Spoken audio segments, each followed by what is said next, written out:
the design of planned attacks on buildings inside the U.S. and how operatives were directed to carry them out.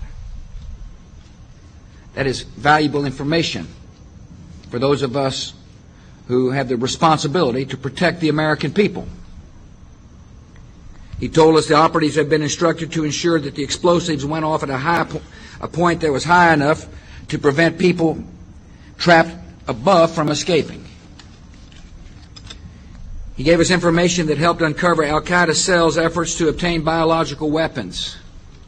This is Building 7, a 47-story skyscraper that fell on the afternoon of September 11th. The government says that fire brought it down. However, 1,500 architects and engineers concluded it was a controlled demolition. Over 6,000 of my fellow service members have given their lives. And thousands of my fellow first responders are dying. I'm not a conspiracy theorist. I'm a structural engineer. I'm a New York City correction officer. I'm an Air Force pilot. I'm a father who lost his son. We're Americans, and we deserve... I lost my husband. My son. My uncle. My nephew. September 11th, 2001. Most people don't know a third tower fell that day. The government says fire brought it down. The collapse of World Trade Center 7 was primarily due to fires.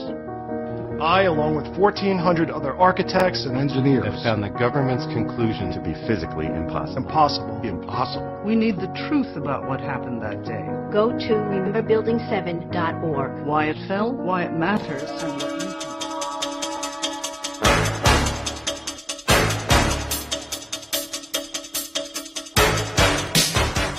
It is important to understand the difference between the term Jews, Hebrews, and Zionists. The majority of the world's Jewish population are honest, caring, honorable people who practice Judaism, follow religious tradition, and embrace good moral values. The term Hebrew refers to the Hebrew language. It also refers to the Hebrew people who are the ethnic descendants of the original 12 tribes of Israel.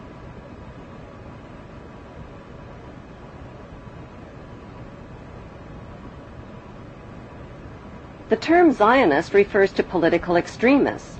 Zionists believe that the Hebrews are God's chosen race of people and that the Hebrews have a right to the land of the Muslim Palestinians. Why?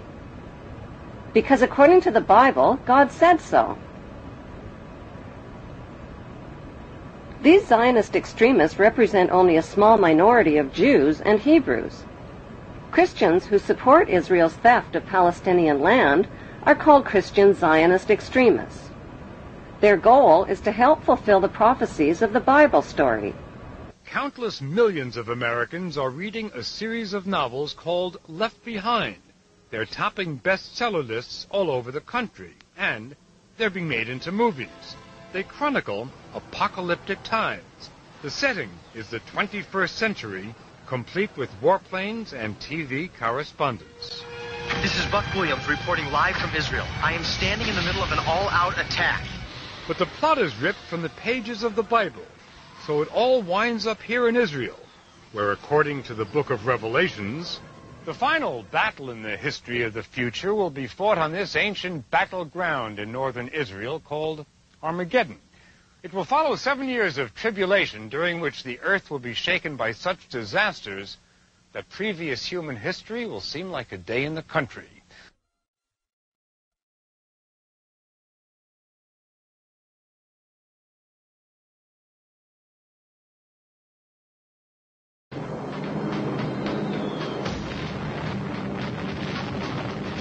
I made the only decision I ever knew how to make.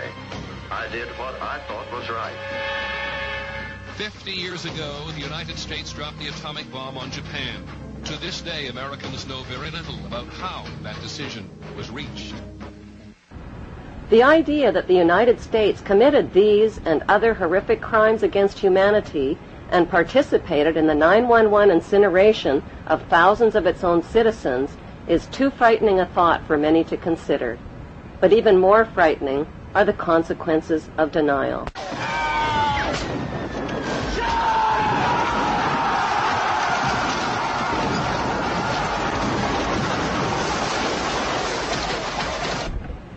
Did the world wars, revolutions, and big events of human history evolve naturally, or were they calculated and pre-planned? If they were pre-planned, who planned them, and what are they planning for the future of humanity? The answer to this puzzling question can be found within the boundaries of 3 of the world's most powerful cities. Those 3 cities belong to no nation and pay no taxes. They are Washington's District of Columbia, which is not part of the city of Washington or of the United States, the inner city of London, which is not part of London or England, and Vatican City, which is not part of Rome or Italy. These cities, called city-states, have their own independent flag, their own separate laws, and their own separate identity.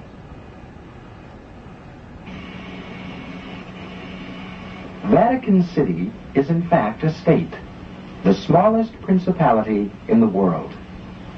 It lies on the banks of the Tiber, completely surrounded by the city of Rome. Its status as a separate state emerged from the Lateran Agreements of February 1929. It has its own newspaper, postal service, radio and television station, its own flag, and a population of about 1,000.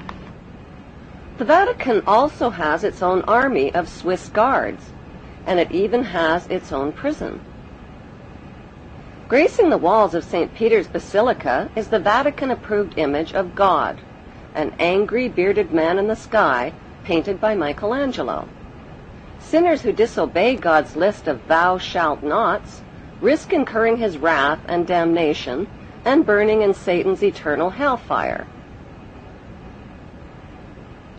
Cruel and violent images of God's tortured Son, suffering, bleeding, and dying, with thorns gouged through his skull and nails pounded through his feet and hands, are on display throughout the Vatican.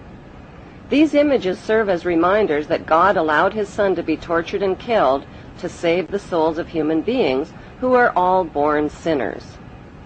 These explanations and scary images are especially difficult for children to comprehend. The Vatican rules over approximately 2 billion of the world's 6.1 billion people. The colossal wealth of the Vatican includes enormous investments with the Rothschilds in Britain, France, and the USA, and with giant oil and weapons corporations like Shell and General Electric. The Vatican's solid gold bullion worth billions is stored with the Rothschild-controlled Bank of England and the U.S. Federal Reserve Bank.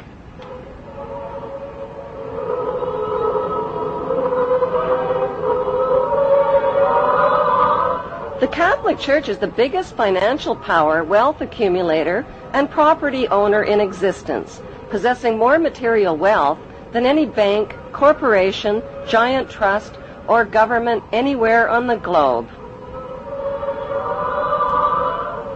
The Pope, who is the visible ruler of this colossal global wealth, is one of the richest men on earth.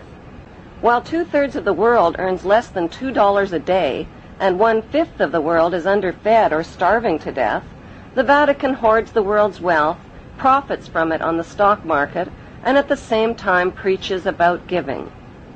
How did the Pope and Vatican accumulate all that wealth over the millennium? One method was to put a price tag on sin.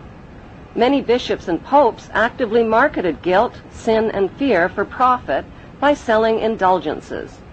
Worshippers were encouraged to prepay for sins they hadn't yet committed and get pardoned ahead of time. Those who didn't pay up risked eternal damnation in Satan's oven. Pope Leo X rebuilt St. Peter's Basilica, selling tickets out of hell and tickets to heaven. During the Dark Ages, the Catholic Church not only hoarded the wealth they collected from the poor, but hoarded knowledge. They kept the masses ignorant and in the dark by denying them a basic education.